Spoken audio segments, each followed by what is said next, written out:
Hello everybody, I wanted to do a tutorial today covering how to make a first-person shooter working in VR from scratch. So there's going to be quite a few features in here I want to cover, going from the fundamentals to making your gun shoot to defeat an enemy, going up to something more complicated by adding quite a lot of finesse and detail to that. We have a very traditional zombie enemy, which is what we're going to be using to be our antagonist in this game. I've also got two objects which we're interested in, which is this gun, which is on the left, and a grenade, which is on the right. So even if you haven't got explosives in your game yet, this will still have value to you. But a couple of things I want to go through, assuming you're creating your first person game from scratch, something's gone wrong or there's a lot that you want to learn. Maybe your project is still developing.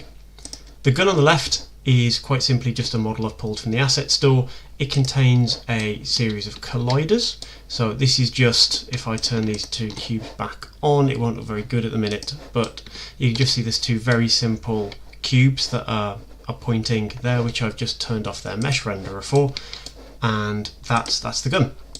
It contains an XR grab interactable, because that's what we need for things to be grabbable, and it also contains a rigid body, because that's what we need to do that. Notice though, this rigid body, and this is what I recommend for any grabbable object you've got in your game, its collision detection is continuous speculative. So change that to be continuous speculative, that is the best collision detection. The grenade currently isn't, and it's set to discrete. This means that if I throw it hard enough, it will just go straight through walls. So make sure that that is set to continuous speculative. So we're going to create our gun, we're going to make it shoot, we're going to make sure we can pick them up. Before we do anything else, there's some things I've pre-set up. So my gun, I've created a layer for anything that is grabbable by adding a layer. And I've added one for grab and one for player. Doesn't matter if it's on the 3 and the 6, it's just create one for player and create one for grab. Make sure as well that under edit and project settings, under your physics tab, in the physics matrix, this bit down the bottom, your grab layer does not talk to your player layer. So make sure that that is deactivated, otherwise you'll have them interacting with the player in a way that will force them to fly, which is less than good. So, starting from scratch, let's go with the basic stuff we need to solve. Oh, is that a sound effect you've got going on in the game day? Yes, don't forget to put music in your game, for God's sake. So, we've got our environment. I can collect the gun. You'll notice that its position is off. I can collect the grenade. You'll notice its position is off. So the first thing that we need to fix is to identify the primary issue first. So we're going to adjust the positions for these weapons. But notice as well, my first test I'm doing is, can I move around? Oh dear. As I move around, the anchor transform is not disabled, meaning that objects will move around depending on what I'm doing with my controls. So the first thing we need to do is to fix that. Then we need to change the position of our weapons. So if you couldn't hear me that over the volume, we need to change the position of our weapons, but the first thing we need to do is to tell our left and our right controller that the anchor is a so-and-so. So under the XR controller, you've got the settings underneath that for the XR ray interactor, and we've got anchor control, which is on by default. It absolutely shouldn't be, so get rid of that. I would test that, but I've got confidence that that is working. The next thing we want to do is to move our grab point for our items so they're relative to our where we want them to be grabbable. So I've got my gun, I'm going to right click on that and I'm going to create an empty game object. This empty game object is going to become your grab point. Now notice I've got my gun, it's a bit difficult to see in the lighting, but my gun is slightly rotated. And if I wanted to move my grab point, it's going to be very difficult to move it so it's in line with the handle.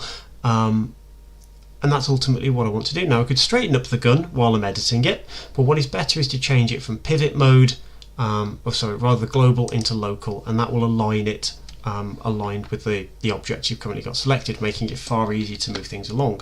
So I think the gun was too low, so I'm going to move the grab point up, perhaps back a little bit, and this takes a little bit of finesse, but I'm going to do a rush job here. I'm now going to tell the gun, going to tell its XR grab interactable to use this new point we've just created, this thing which is currently called a game object, and that's going to become its attach transform. I'm not going to do the same for the grenade, but you'll get the idea.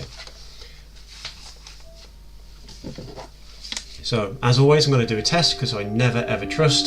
Is that in a better position in the hand? Yeah, maybe. But notice that while the game is running, I'm going to swap that to my left hand, while the game is running, I'm going to take the headset off. And I'm going to try, I will have to do this while the game is off, unfortunately. So I'm going to tell that to try be a bit higher, and I'm just going to carry on moving that until I'm happy with it. So I'm going to give that one last try, and then we're going to do a shooting script.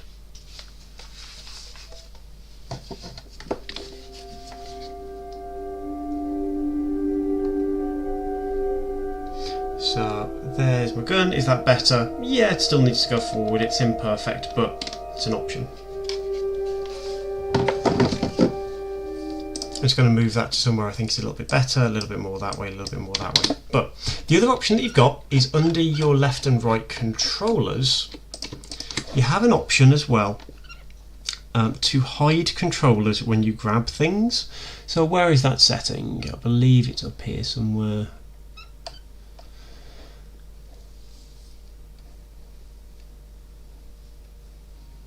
It's hide controller. Hide controller on select. So if you wanted to, you could turn that option on, which would make your hands disappear when you grab an object, meaning that it's less likely to become a visually obvious problem. So we're going to make our gun shoot stuff. That's what we're going to do next. We're going to add a shoot script to this, and we also need to add a damage script to our zombie. So I'm going to actually start with that first. I'm going to tell our enemy to have points that we can shoot. Now, I can do this by slapping one massive capsule collider or collider of some description around our enemy, because remember, we're going to use a raycast, and raycasts need colliders. So I'm going to make one massive, ugly, imperfect collider, and I'll show you in a second how we can make that better. I'm going to change the height on that and make that a little bit taller. So that is now a collider. I wouldn't be able to hit the arms, or it would be imperfect. If I tried to shoot it like between the legs, it would count as a hit, which wouldn't be good. But if I were to shoot this enemy now, if it could take damage, we would hit that collider. So I'm going to create a new script here called enemy health. Notice capital E and capital H and no spaces between them. I'm going to open that up in Visual Studio.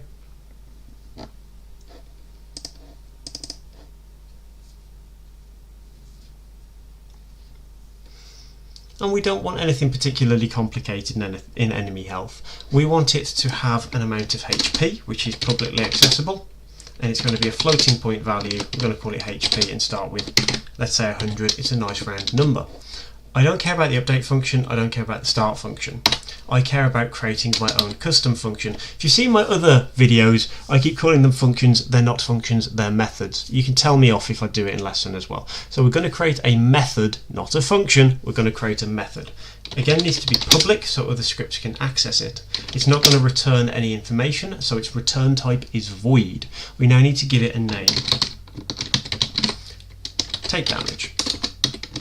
We're going to start simply and ramp complexity during this video.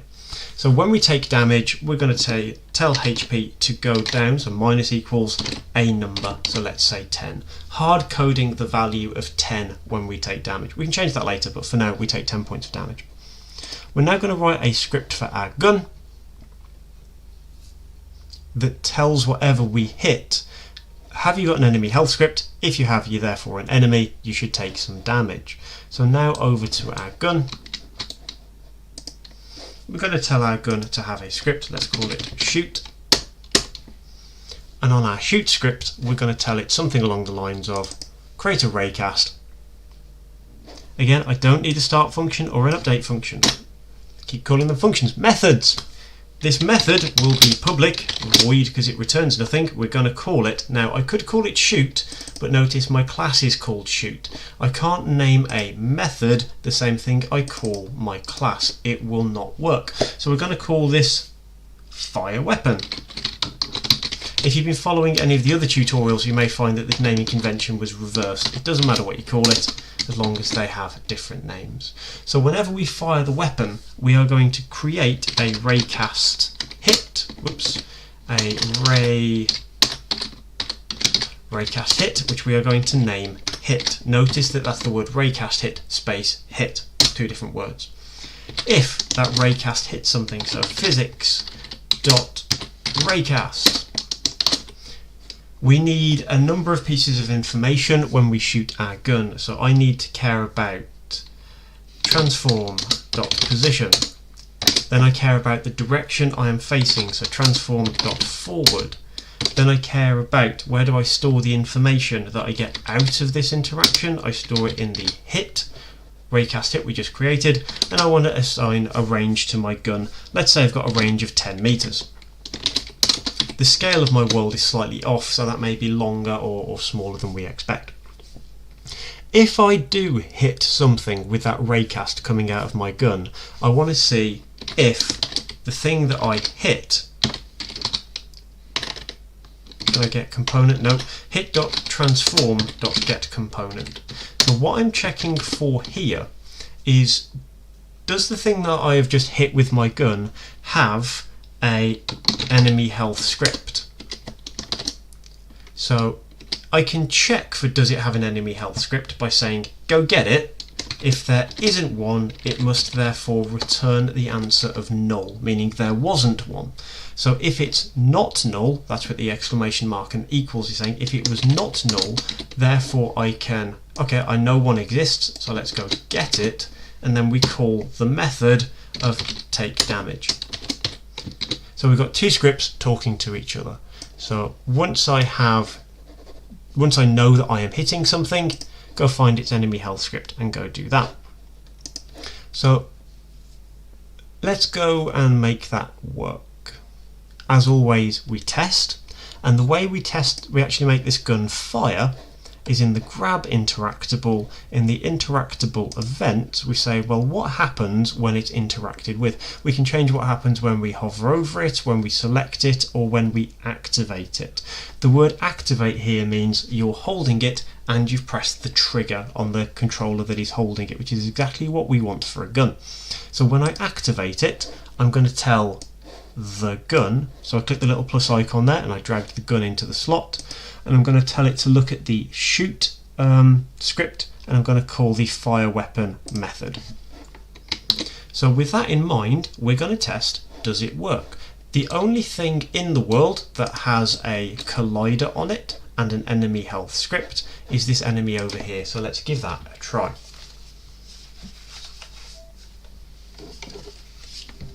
As always, I'm going to see, can I collect the gun? Yes, I can. Is its positioning alright? It's a bit off, but there we go. I'm going to pull the trigger, and I obviously can't test anything. I'm completely in game mode at the minute, so I can't see what these values are doing.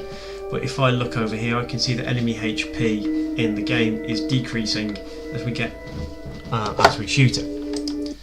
We now need to expand our take damage script. Every time we subtract that value, well, we need to tell if something is true. If HP is less than or equal to 0, we have killed this enemy. Now if we're after something simple, what we would say here is destroy the game object that this script is attached to. So again, we're going to test that that works because we never trust. Once I've shot it 10 times, I expect it to disappear. Is that the behaviour that I see? If you get sick of the music, guys, well, tough. So, gun, 1, 2, 3, 4, 5, 6, 7, 8, 9, 10. It disappears. So that's pretty nice. Let's improve this though. We've currently got this take damage script on our enemy. I happen to know that this particular zombie has a series of animations that are of interest to us. It's currently playing its idle animation, but I would very much like it to play its falling back animation when it gets killed. So I can use this falling back animation and we can transition between the two. So a little bit more complicated, this isn't necessary, you could skip this bit out. But if I've got an idle animation and I've got a death animation, I would want it to transition to the death animation, so I just right clicked and put a transition in, but I only want that to happen when a condition is true. So the condition we can set up here with the plus icon. Sorry, my fault. We can do that under the parameters tab. Pressing the plus icon in the parameters tab, I want a bool and I want to call is dead. That'll do. So we are not dead by default. That would be a really bad way to play a game. However, if the condition is true, that if we are dead, then we go to the falling back animation, which looks a little bit like this. I think that's just the transition of it, and there we can see. So that's the behavior we would expect to see when that transition takes place.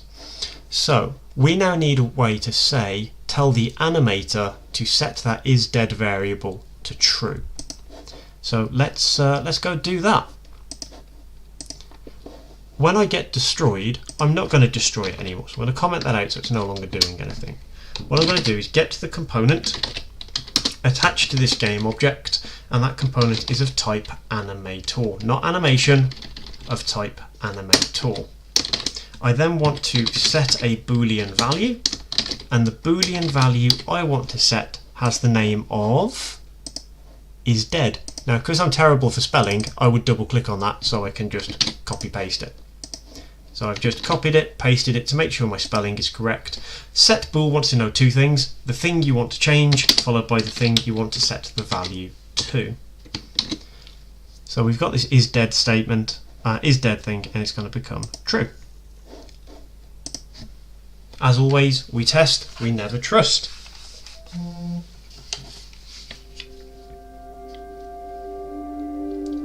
I've got the gun. 1, 2, 3, 4, 5, 6, 7, 8, 9, 10. Well, that didn't quite work as well as I hoped, and I'll tell you why. He did get defeated, but the reason why we saw a pause is the idle animation has a transition here that waits for the idle animation to finish, so it's got to exit this before it transitions into the falling back animation. Now, very few people when you shoot them have the politeness to finish doing one animation before they move into the next. So I'm clicking on the transition and I'm going to turn that off. I don't want an exit time. I want, as soon as I've defeated that enemy, them to play the falling back animation.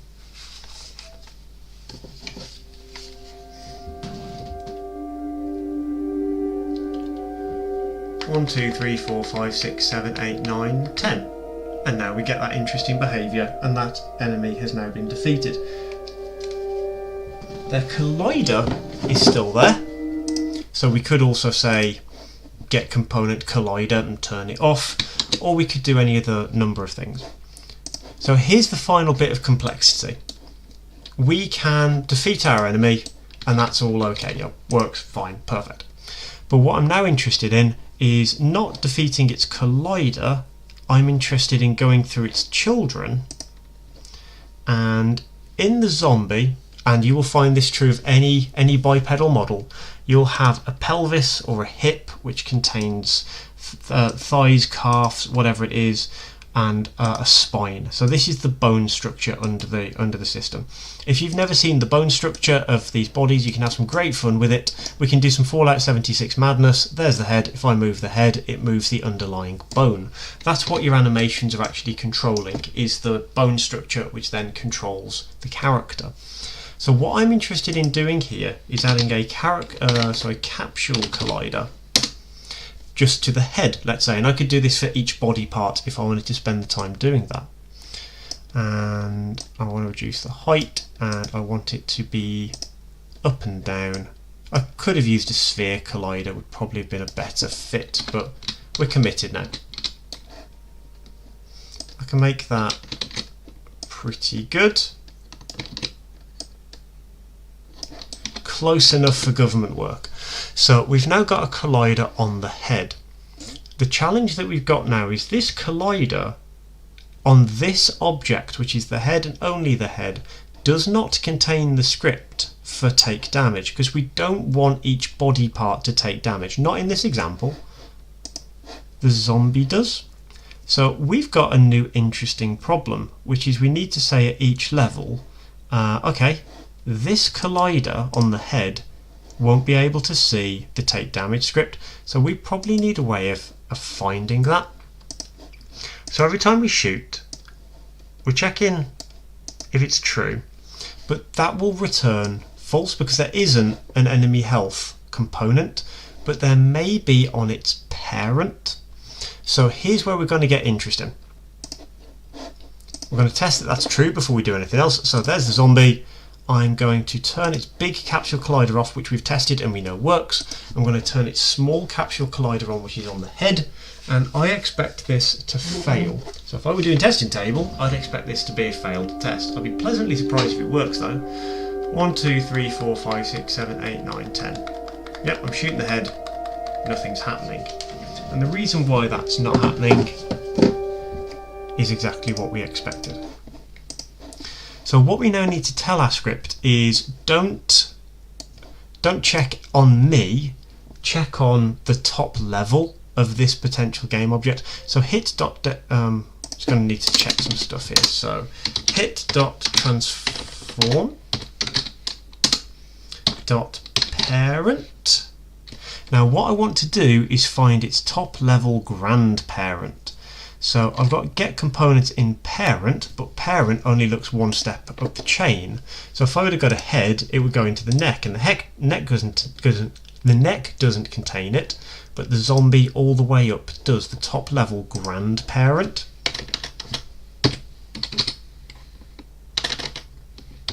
So we can't get the parent. That's not really what I want. What I want is the top level. I don't know how to do that off the top of my head. So to the internet we go. Get component in top level.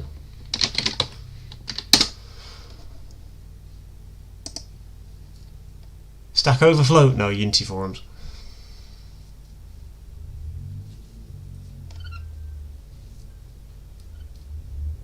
Transform.root. That's what I'm looking for. Transform.root. That's what I'm looking for. And now we can do everything else we were doing previously. So way easier than I thought it was. So I just need to make sure I'm doing that there, and I need to make sure I'm doing that there. And that line of code is not valid. That's where I was just testing something. So as always, we test, we never trust. But you could now imagine a series of colliders on each bone, which will follow the head, follow the arms, follow the whatever, and may give you a much more desirable result. You could even say, if it is the head bone, you do double damage, if you wanted to do critical hits on heads and stuff. 1, 2, 3, 4, 5, 6, 7, 8, 9, 10. Works. That's pretty good. I am just going to find that audio. Background music? I don't even know what I would have called it. Would I have put it on the XR Origin? Nope. Looks like we can't turn the sound effect to everyone because I forgot where I put it.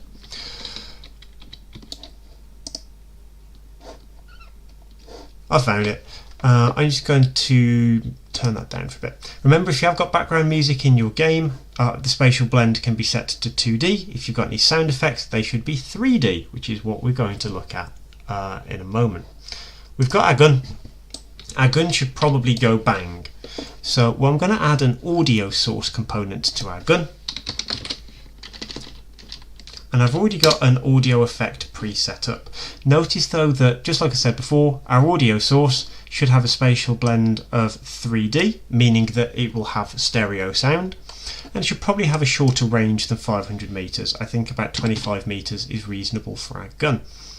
What we want it to do is not play automatically. We don't want it to play on awake, and we want to choose an audio clip. So I've got one already set up, which is called Gunshot, and we can double check, is Gunshot any good? Media player. Weak and weedy, but it'll do for our example. So what we now want to say is whenever we fire the gun, doesn't matter if we hit anything, but what we do want to do is to get the component of type audio source, and we want to tell our audio source to, well, play please. Every time we pull the trigger it will play. Let's see, has that worked? I don't know how well this will translate in video, but I'm going to see if we can get the stereo effect working as well. So I pull the trigger. I'm getting no sound effect. That's less than good.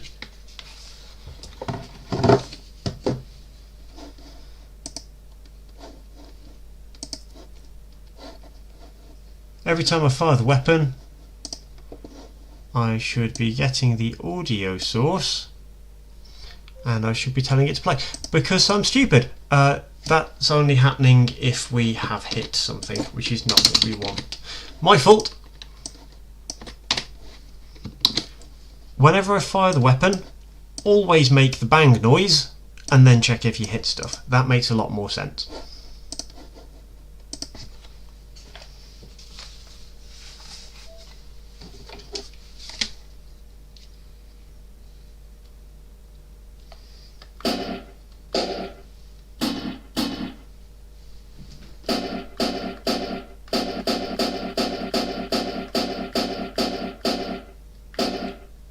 There we go. So what I now want to do, now we've got it going pew pew, is we want to make our gun animate.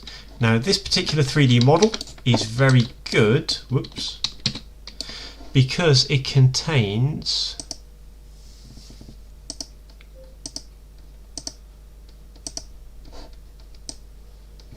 parts. So I'm interested in this part of the gun sliding back when we fire the weapon. So to do that, back to the animator, and keep in mind we animate the parent, even though the only part I want to animate is this thing that's called bone 4 in this example. So back to the animation, keep in mind the parent must be selected. I'm going to create an animation, and this will be called shoot gun.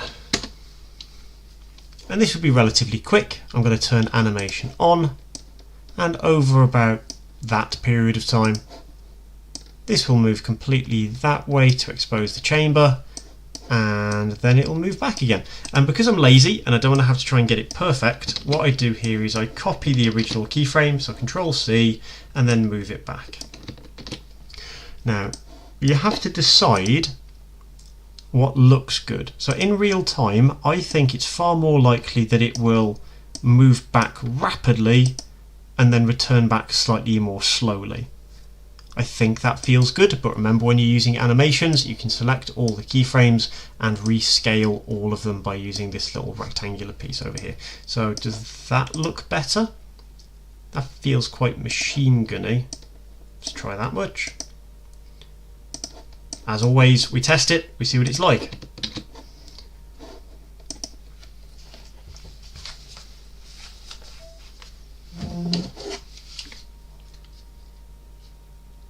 I'm going to test that it plays our animation, and of course it will do it automatically because we haven't told it not to, we haven't told it to do anything.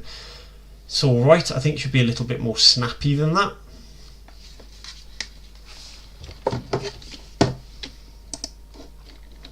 So back to the prefab, I'm going to make that shorter, really quite short. Not that quick. Good enough. So with our gun now, we go back to its animator, making sure that we've got the top level selected, the parent, and I don't want it to shoot the gun automatically, and I certainly don't want it to loop. So I'm going to double click on shoot gun, I'm going to turn loop time off, I'm going to right click and create an empty state, and that empty state will become the default state. And what we're going to say is go from here to here and then back again based on some conditions, just like we did for killing our zombie. So I'm going to create a new parameter, and the parameter is going to be called shooting. Am I currently shooting? No. I want to move to the shoot gun if I am shooting. So I'm setting the condition over here. If shooting is true, we go here, and then if it becomes false, we return. Actually, I don't even think I need that condition. I'll remove that. I only want to go here if it's true, then I wish to return. I'm not sure this is the best way of doing it, but we'll give it a try. So as you can see with the script that we've got already, when we fire the weapon, we're playing our animation. We also want to get the component of type animator, and we want to we want to set a bool just like we were doing before. The bool was called, I've forgotten, so let's double check, shooting with a capital S. if that becomes true, we should start the animation, and then at the end of all of this I'm going to set it back to false because I don't want it looping. As always, we test, we never trust. Once this works, we'll test the grenade out and then we'll basically be finished.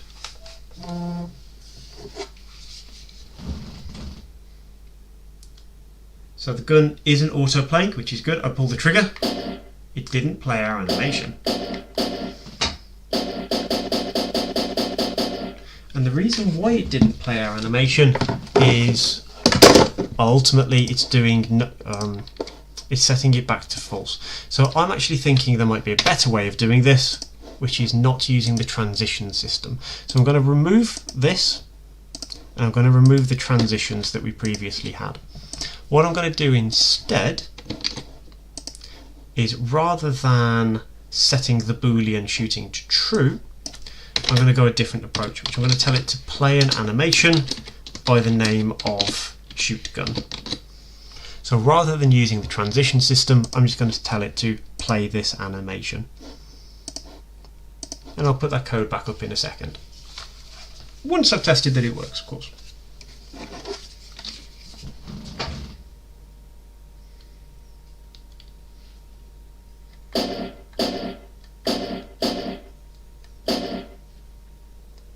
Okay, so you can see it worked once and then is no longer working.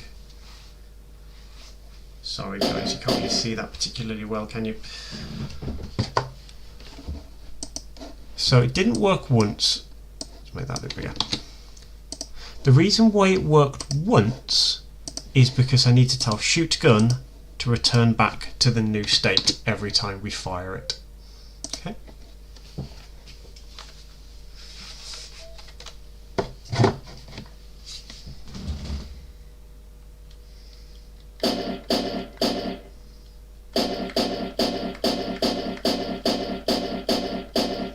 That seems to work pretty nicely.